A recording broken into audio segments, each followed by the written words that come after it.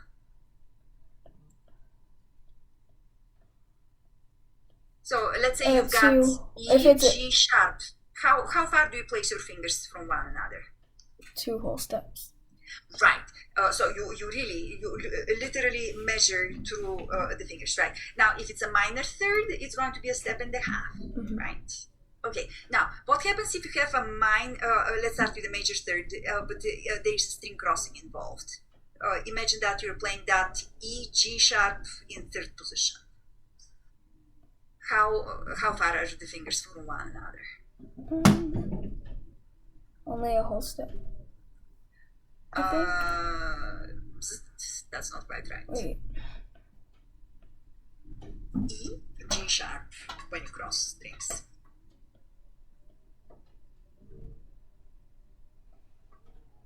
I don't know. Wait. Okay, so on the same string, it's this, right? Look, this. Now, if we play, So it's this configuration. So how far are first to third? A step and a half. Do you see that? Mm. Yes. Now, if I'm playing a minor third and it's on the same string, it's a step and a half. If it's on two strings, do you see how I have to measure two whole steps? Mm. Yes. So now, since you will be playing an etude in double stops, that means that your fingers will always be on two strings for these intervals. So a major third is actually going to be with the small space between the fingers. A minor third is going to be with the big space. And you need to be aware of each and every interval that you play, because you can't guess where your hand is going. You have to think true finger pattern if you want your intonation to be good on that etude. Got it? Okay. Are you just agreeing to please me, or do you understand what your homework on the etude I is? understand. I have to learn it, I have to read it, and I have to know You have the to spacing analyze. Yeah, between. you have to analyze as you play. Yes.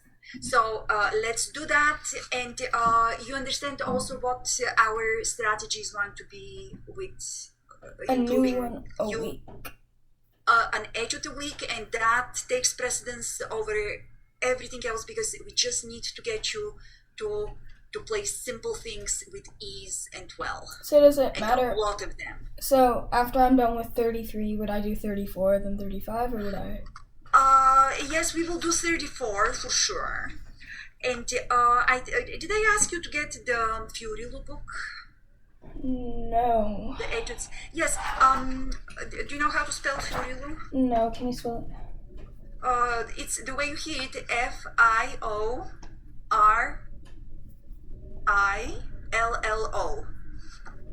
Fiorillo. Okay. So you need to get that book, because once we're finished with the etudes we're going to cover in the Kreutzer in double stops, we will go to Fiorillo.